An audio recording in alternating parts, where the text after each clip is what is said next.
ये है talks news network और आप देख रहे हैं पॉलिटॉक्स, राजनीति का कच्चा चिट्ठा। राजस्थान की गहलोत सरकार द्वारा स्थानीय निकायों में अध्यक्ष, सभापति और महापौर के चुनाव में हाइब्रिड फॉर्मूले को लागू करने के एक दिन बाद ही खुद गहलोत सरकार के मंत्री और विधायक द्वारा इस फैसले के विरोध करने पर स्वायत्त शासन मंत्री शांति धारीवाल ने कहा कि सवाल तो तब उठना चाहिए जब नए नियम बनाए हों।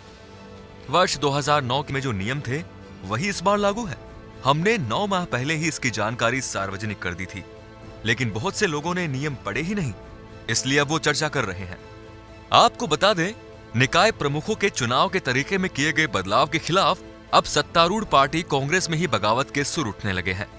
खुद गहलोत सरकार के 2 मंत्री, खाद्य नागरिक आपूर्ति मंत्री रमेश मीणा और परिवहन मंत्री प्रताप सिंह खाचरियावास ने पार्षद का चुनाव लड़े बिना या हारे हुए प्रत्याशी को मेयर या सभापति बनाए जाने के फैसले का विरोध करते हुए कहा कि ये फील्ड में काम करने वाले और पार्षद का चुनाव जीतकर आने वाले लोगों के साथ अन्याय है।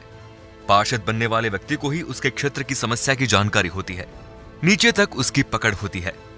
उन्होंने दावा किया कि कैबिनेट की बैठक में इस मामलों को लेकर उनसे कोई चर्चा नहीं की गई। मंत्री रमेश मीणा ने गुरुवार को एक प्रेस कॉन्फ्रेंस में कहा कि सरकार ने सीधे जनता के बजाय पार्षदों के माध्यम से मेयर सभापति चुनने का फैसला लिया।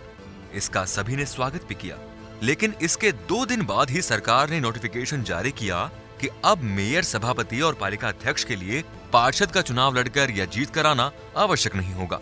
ये गलत है। चुनाव जीतकर आने वाले कार्यकर्ताओं को आशा रहती है कि वे मेयर या पालिका अध्यक्ष भी बनेंगे। मीणा ने आगे कहा कि यूडीएच मंत्री शांति धारीवाल से इस निर्णय पर पुनर्विचार करने की मांग की जाएगी।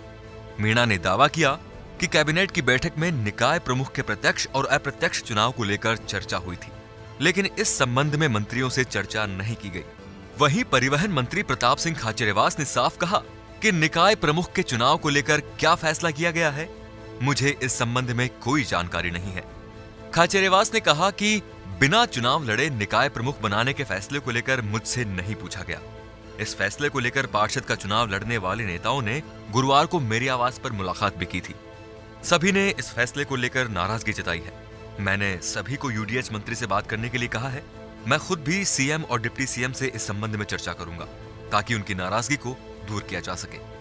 गौरतलब है कि राजस्थान की गहलोत सरकार ने सोमवार को ही निकाय में प्रमुखों के चुनाव पर यू टर्न लिया था। उसके बाद बुधवार को जारी आदेश में कहा गया कि मेयर सभापति बनने के लिए पार्षद बनना जरूरी नहीं होता। हालांकि अभी यह समय सीमा तय नहीं की गई है कि कितने समय बाद मेयर सभापति को पार्षद का चुनाव जीतकर आना होगा। अब इस फैसले के खिलाफ खुद कांग्रेस पार्टी में ही विरोध हो रहा है। पार्टी में उठ रहे इस विरोध को लेकर स्वायत्त शासन मंत्री शांति धारीवाल ने कहा कि सवाल तो तब उठना चाहिए जब नए नियम बनाए हो। वर्ष 2009 में जो नियम थे वो ही इस बार है। उस समय निकाय प्रमुखों का चुनाव सीधा हुआ था, जिसमें कोई भी पात्र मतदाता खड़ा हो सकता था। यूडीएच मंत्री शांति धारीवाल ने आगे कहा कि इस बार निकाय प्रमुखों का चुनाव पार्षद करेंगे, लेकिन महापौर, सभापति या पालिका अध्यक्ष के पद का कोई भी ऐसा मतदाता जो पार्षद बनने की योग्यता रखता हो, वो चुनाव लड़ सकेगा। ऐसे में निकाय प्रमुख की पात्रता में कोई बदलाव नहीं किया गया है। पिछली भाजपा सरकार ने वर्ष 2014 में इन नियमों को बदल दिया था। इसके बाद इस बार कांग्रेस सरकार बनी तो 31 जनवरी 2019 को वापस वर्ष 2009 के नियमों को लागू कर दिया गया। उस समय निकाय प्रमुखों का चुनाव सीधा कराने की घोषणा हुई थी, जिसे कोई भी लड़ सकता था। अब भी भले ही पार्षद चुनाव करेंगे, लेकिन कोई भी व्यक्ति जो पार्षद बनने की योग्यता रखता है वो चुनाव लड़ सकता है। पॉलिटॉक्स ब्यूरो, जयपुर। ये है टॉक्स न्यूज नेटवर्क और आप देख रहे हैं पॉलिटॉक्स, राजनीति का कच्चा चिट्ठा।